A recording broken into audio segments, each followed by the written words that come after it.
ನಮಸ್ಕಾರ ಎಲ್ಲ ರೈತ ಬಂಧುಗಳಿಗೂ ಫಾರ್ಮರ್ಸ್ ಕಿಂಗ್ ಯೂಟ್ಯೂಬ್ ಚಾನಲ್ ಸ್ವಾಗತ. ಹೊಸಕೋಟೆ ಹೂವಿನ ಮಾರ್ಕೆಟ್ ಬೆಲೆಗಳು ಪ್ರತಿದಿನ ಅಪ್ಡೇಟ್ ಕೊಡ್ತಾ ಇರ್ತೀವಿ. ನಿಮಗೆ ಮಂಡಿ ನಂಬರ್ ಬೇಕಿದ್ರೆ ಇಲ್ಲಿ ನಮ್ಮ ಮಂಡಿ ನಂಬರ್ ಕೊಟ್ಟಿದ್ದೀನಿ, ನವೀನ್ ಅಂತ. ಕಾಲ್ ಮಾಡಿ ಹೆಚ್ಚಿನ ಮಾಹಿತಿ ತಿಳ್ಕೊಳ್ಳಿ. ಈ ವಿಡಿಯೋ ಎಲ್ಲ ಲ್ಯಾಂಗ್ವೇಜಲ್ಲಿ ಬರುತ್ತೆ, ನೋಡ್ತಾ ಇರಿ. Farmers king YouTube channel subscribe ಮಾಡಿ ಇಟ್ಕೊಂಡಿರಿ, ಲೈಕ್ ಮಾಡಿ, ಫಾಲೋ ಮಾಡಿ.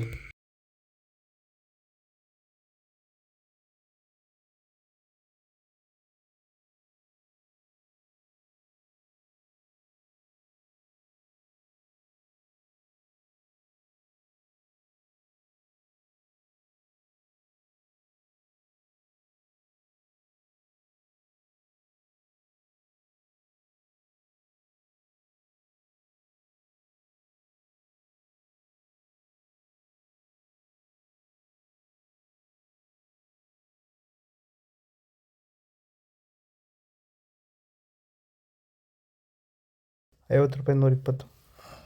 ಸರ್, ಈಗ ನೀವು ಈ ಸೇವಂತಿ ತೋಟದಲ್ಲಿ ನೀವು ವಿಲ್ಟ್ ಯಾವ ರೀತಿ ಕಂಟ್ರೋಲ್ ಮಾಡ್ಕೊಂಡು ಬೆಳೆ ಬೆಳೆದಿದ್ದೀರಾ ಸರ್? ಈಗ ಸರ್ ನಾವು ಯಾವಾಗ ರೆಗ್ಯುಲರ್ ಆಗಿ ವಾರಕ್ಕೊಂದ್ಸತಿ ಪ್ಲಾಂಟ್ ವಿಲ್ ಮತ್ತು ವೈರಿಗನ್ ಇದೊಂದ್ಸಲಿ ಕೊಟ್ಕೊಂಡು ಯಾವುದೇ ರಾಸಾಯನಿಕ ಗೊಬ್ಬರ ಕೊಡ್ದಿರಾನೆ ಫಿನಿಶಿಂಗು ಎಲ್ಲ ಚೆನ್ನಾಗಿ ಬಂದಿದೆ ಸರ್. ಮತ್ತೆ ಇನ್ನ ಚಿಗುರುಗಳು ಬರ್ತಾನೆ ಇದೆ ಒಳಗಡೆಯಿಂದ. ಬ್ರಾಂಚಸ್ ಚೆನ್ನಾಗಿದೆ, ಫ್ಲವರ್ ಸೈಜು, ಕಲರು, ಶೈನಿಂಗು ಎಲ್ಲ ಚೆನ್ನಾಗಿದೆ. ರೆಗ್ಯುಲರ್ ಆಗಿ ಬಳಸಿದ್ರಿ. ಸೊ ಇಷ್ಟು ಮಾಡ್ಕೊಂಡೋದ್ರೆ ಸಾಕು. ಇಷ್ಟು ಮಾಡ್ಕೊಂಡೋದ್ರೆ ಸಾಕು, ಮಾಡ್ಕೊಂಡು ವಿಲ್ಟ್ ಕಂಟ್ರೋಲ್ ಮಾಡ್ಕೋಬಹುದು. ಖರ್ಚು ಕಡಿಮೆನೆ.